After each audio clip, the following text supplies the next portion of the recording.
Alrighty, folks, let me pop over here so you can see me. Hello, everyone, and welcome back to Adobe Live. My name is VooDoo Val, and I am going to be here with you folks for the Photoshop challenge, which I'm super excited about. If you did not catch the previous challenge with Jack Watson, please please check out the VODs. I have been sitting here hanging out for the challenges so far, and they are a lot of fun. There will also be a couple of challenges after me, so if you would like to check out some cool tips and tricks and kind of beginner challenges for a lot of different apps, you can stick around for a little while. But let's kind of dive into what we're going to be working on for today. We are going to be using the frame tool, which is a tool that I have used periodically over the years, and it's been updated recently, so I thought it would be good to do a new challenge with the frame tool and show you some of the pro tips that I kind of have when it comes to utilizing it, especially if you are unfamiliar. So I'm going to pop over here to my screen so you folks can see. This is our starter file for today. If you would like to download the starter file and work along with me, you can check the link in the description below, or our mods will probably throw it into the live chat if you were here with me live. Challenge number 3 is going to be a trading card challenge, because all of our challenges thus far have been kind of video game inspired, and I thought if we're going to do video games, maybe we can also do trading card games and stuff like that. So you'll see it says, use the shape tool, brush tool, or other preferred method to design a fictional trading card, experiment with dynamic colors, photography, Adobe fonts, and layer styles to customize your design, then use the frame tool to place your card art. So we're gonna kind of, a lot of these challenges, it's a lot of free form, a lot of like freestyle kind of designing, however you folks would like to design, and then I show you how to use the main feature in question. But we are actually going to jump directly into the frame tool for today, because as you get into using the frame tool, you might notice that it is behaving a little different, especially if you used it before. And I'd like to give you some tips. So with the frame tool selected, which is K on your keyboard, whether you're using a Mac or a Windows machine, a PC, you can see up at the top here that we have our standard like rectangular frame or elliptical frame, and we also have the new triangle frame, and also like kind of a custom frame so that you can create your own custom shapes and things to use with the frame tool. Now, you can see here I have our info in our layers panel, which we can hide if you would like to kind of hide those. I also have our card art to kind of give you guys a little bit of inspiration in our background. And then I also have placed some art that we can use with the frame tool, some of my own illustrations if you folks need a piece of art to kind of start with. I've got our little jelly skull here. I've got a little landscape sort of thing that I did.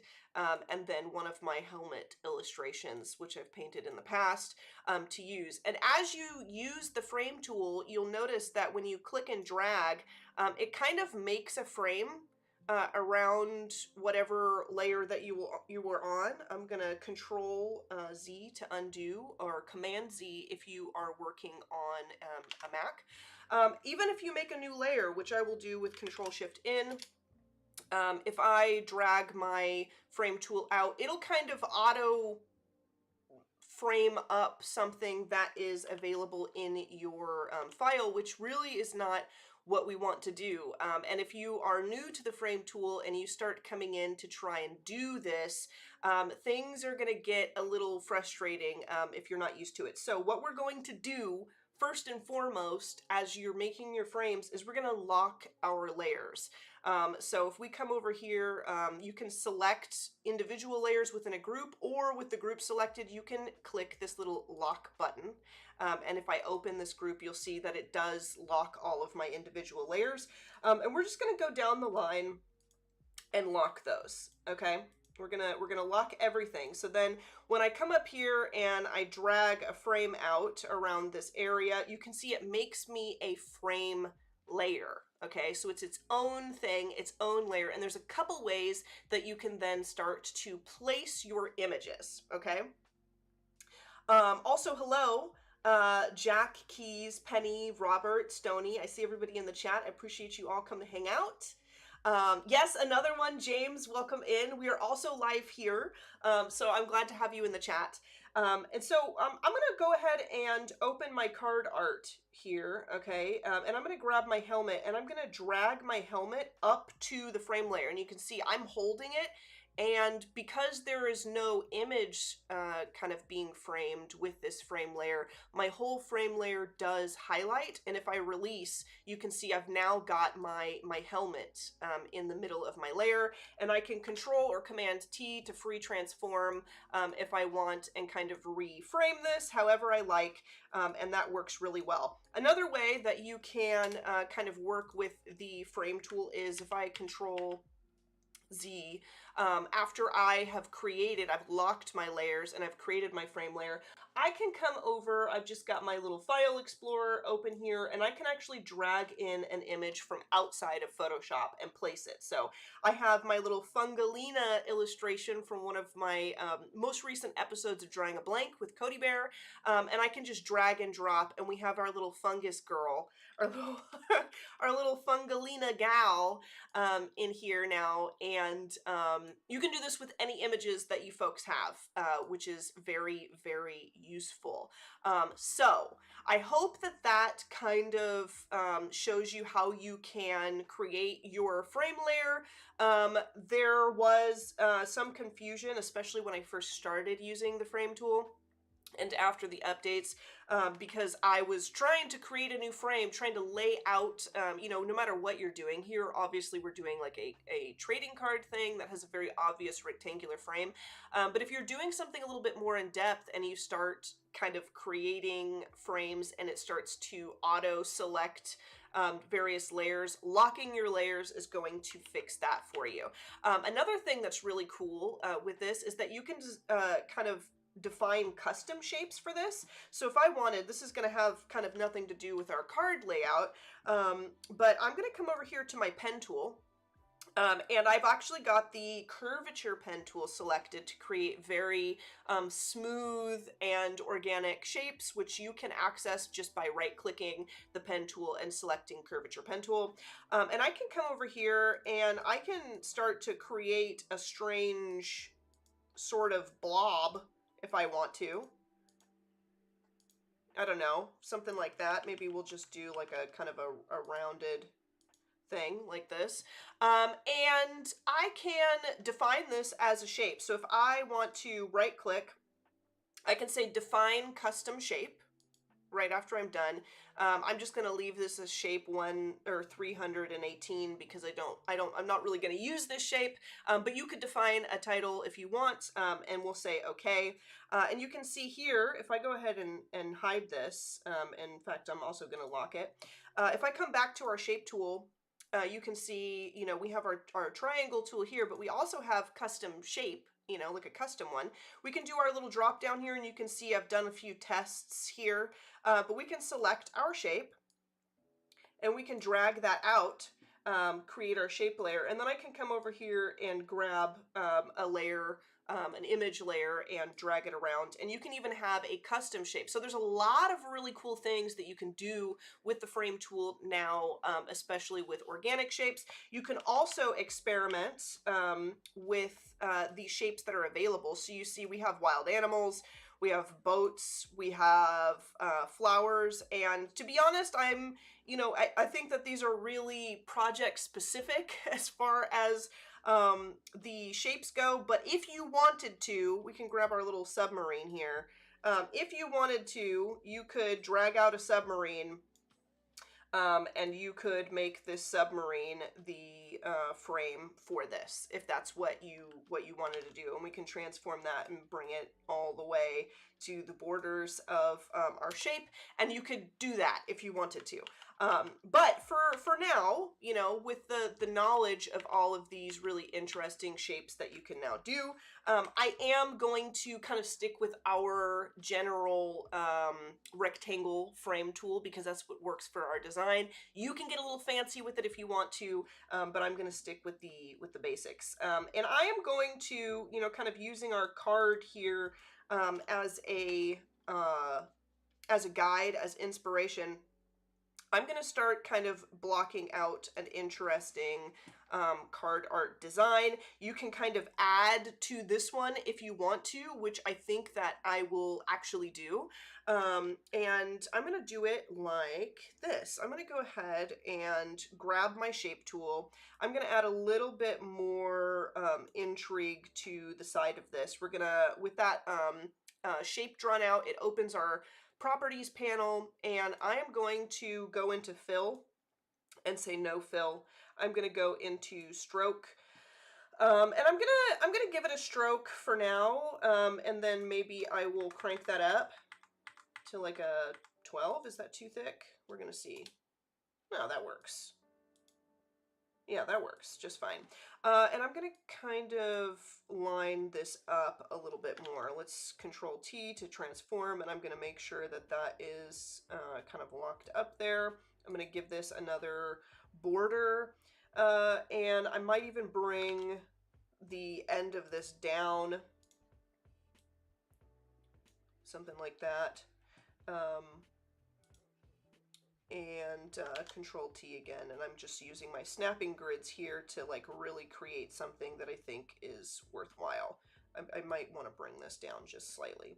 And I don't know if there's any nerds in the chat, but really my inspiration behind this is very like Magic the Gathering, very Yu-Gi-Oh-esque kind of, you know. And I've always played tabletop games and trading card games and all that kind of stuff since I was very little, and so this was a really fun one to put together. I'm actually going to make this stroke slightly larger to kind of match the width of the other one that we have, and I think that I'm going to also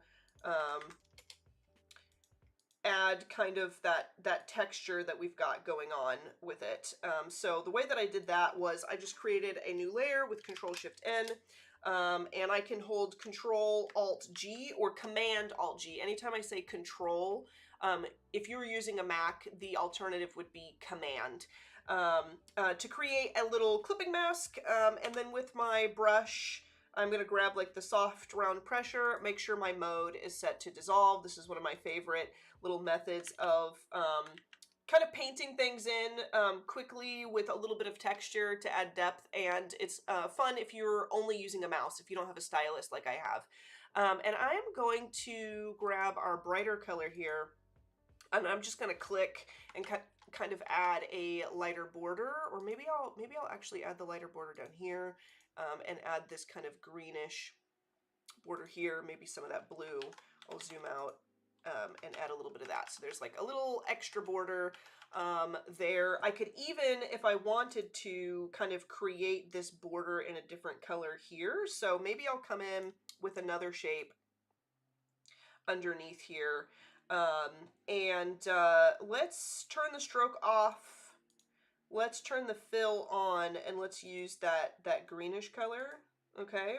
And what I want to do is maybe we'll do a little bit of masking. So I'm going to come over here, and I wonder how easy it would be to kind of select. I guess this is going to be really kind of a large selection because I've got all the textures, and this is flattened. So what I'm going to do is with my rectangular marquee tool, instead of using my magic wand, you could, if I hold shift, I can come and get this like circular selection here to create a mask if I want. Let's make that slightly smaller. That works. And then if I wanted to, I bet you I could also do like a rectangular selection. If I wanted, come over here and kind of grab this just to mask that out. Boom. And I am going to, actually, let me do that a little bit more precise. And I guess I could also kind of start from scratch for this as well, like make my own rectangular background and start adding all that stuff. But for the purpose of time, I'm just going to work with the little card that we added. I'm going to unhide our rectangle. And then with that selected, I'm going to hit mask, and I guess it'll mask that. Let me control or command undo. I'm actually going to right click and select inverse and then mask. So now I have like a little background and that kind of masked out there. And then I am going to do Control Shift N to create a new layer, Control Command Alt G to create a clipping mask, and then with my brush I will come back in and kind of add a little bit more texture in here to this. Also, if you are looking for you're using your brush and you notice that it looks like the cursor, even though your brush is really big, make sure you have caps locks turned off. Because that is what's doing that. It'll make the cursor of any tool that you're using look just like the little pointer rather than the size that it actually is. So definitely check that. I'm going to select this dark purple color, which I have in my library. It's just the color that was added. I took like my little eyedropper tool and I sampled a color, and then I went into my libraries, hit this little plus button, and added foreground color to my library. So if you want to use colors or recycle colors or anything like that, you can definitely do that as well. I'm going to add this darker color in here, and then I think I'm even going to add this purple. Let me grab, yeah, this purple. It's kind of like a reverse frame here. So we're just kind of like changing the colors, transforming things from the original, which adds a little bit of depth, a little bit of coolness to this. I think it would be also really fun if I am going to use my stylus for this point, because whenever you're designing card art, they usually have like a little crest in the corner that lets you know like what set these cards are from. So I'm going to come in here and I'm going to add maybe like a little creative cloud icon or a little Adobe logo, which I think would be really cool. So let's do that. I'm going to grab my brush, make sure I'm hidden. I'm not hiding my cursor. I'm going to grab, let's do like a hard round pressure. I'll take it off dissolve for now. And I'm going to sketch a little icon here. Let's do your standard Adobe logo. I think that would be fun. We're just gonna do a little, I think that'll be good enough. I don't have to make it like absolutely perfect, but just, you know, to have something in here that's very Adobe-esque. There's a little Adobe logo. Boom. Always assume it's my brush and it's too big. You know, sometimes that is the case. If you're zoomed in really close on your file, let me make sure I'm on my eraser here. If you're zoomed in really close on your file and you can't see the edges of your cursor, that could be it. That your brush is just a little too large. However, that's not always the case, and sometimes I find myself getting really frustrated where I'm like, Photoshop, why are you not doing the thing that I really, really need you to do? And a lot of times it's just user error. It's just there's like some tiny little something that isn't in its place and needs to be. Also, I'm just using my move tool here. I've selected my move tool and put used my arrow keys to kind of bump things around.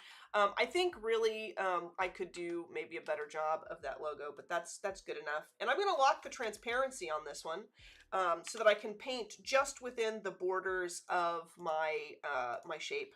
And I think we're going to make this really, we'll kind of add some of that green in there, I think. Let me grab my brush, make my brush a little bit bigger. Yeah, just add like a subtle gradient, and maybe a little bit of that. Cool beans. Looks kind of neat. And then I suggest using the info that I placed in here, because you can kind of alter this around and make it look like a card. I've kind of made our challenge information look a lot like how it would be laid out. I'm actually going to make sure that I unlock this while I'm editing it, because I was like, why is it not moving? Please. And we're going to call this in honor of Jack. In honor of Jack and the Jorts challenge previously, we're going to call this card the Cursed Jorts. We're gonna call this card the Cursed Jorts. I don't have an illustration of Jorts to give you for this, but we're gonna say that the Jorts are a let's call this, it's an artifact.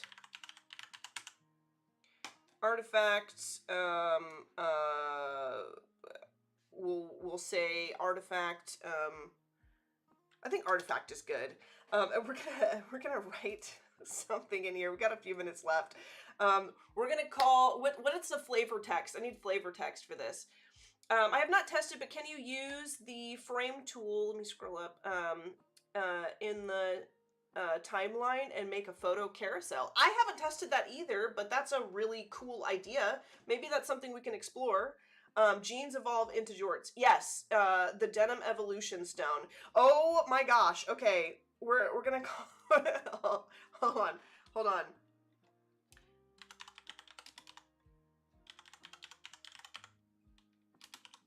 Denim Evolution Stone. Give me a second. We can use our Jelly Skull as the Denim Evolution Stone. Artifacts, and we're gonna say transform any article, I hope that I'm spelling everything right, article of clothing into a legendary pair of jorts. Jorts cannot be destroyed by any non-stylish creature.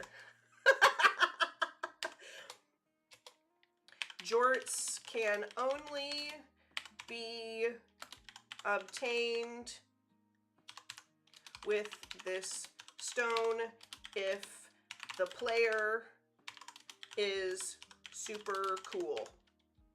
All right, and I'm gonna kind of back this up just a little bit to make sure our our flavor text is there. Okay, transform any article of clothing into a legendary pair of jorts. Jorts cannot be destroyed by any non-stylish character. Jorts can only be obtained with this stone if the player is super cool. And we're gonna say that the artist is me, VooDoo Val. There we go. And then let's make sure all of this is locked. And in fact, hold on, let me make sure all of this stuff, because I've got new things added. Okay, there we go. And I'm gonna grab my frame tool in our last few minutes here, and I'm going to drag this. In fact, I'm going to drag from here, see if we can kind of keep our frame. Boom. All right. Ooh, I'm still on custom. Let me make sure I'm on my rectangle. Okay. Let's kind of bring this down a little bit. We're going to open our card art. I'm going to drag my jelly skull down here. I'm going to zoom out. Control or Command T to free transform. And I'm going to bump this up. This is the Denim Evolution Stone. And I'm going to alter this the frame. Oops. I want to kind of bring the frame down just a little bit. And that's another thing that's very important to remember. Let me see if I can bump it to like right there. So when you are editing what is inside of your frame, please keep in mind that here in my frame layer, if I select the frame portion of it here, I can alter the edges of my frame, so I can make sure that this is all lined up with the rest of my my business here. If I select the image that is on the frame layer, then I can kind of go and alter where that image is placed. So that's definitely something you gotta keep in mind when it comes to messing with the frame tool, because you might kind of move things around in a way that is not what you're looking for. So we've got our denim evolution stone. Our artifact card. In fact, I might even want to change the frame just a tiny bit so that we can have, I kind of want to line it up with the edge of our border there so that it looks like that green border is going around. Let's move this down just a tiny bit. Boom. So we got that green kind of going around it. And there is our our card. I hope that you folks have enjoyed this. Thank you, Jack, for and Corey for the jorts inspiration. I have had a blast. I hope that you folks have a lot of fun with the new frame tool. And if you create any more jorts evolutions, I definitely want to see them in the Discord, which you can find here at bit.ly/ps Discord. That is all the time I have for you today, so I do have to take off, but please stick around because there are more challenges coming up next. Adios, folks.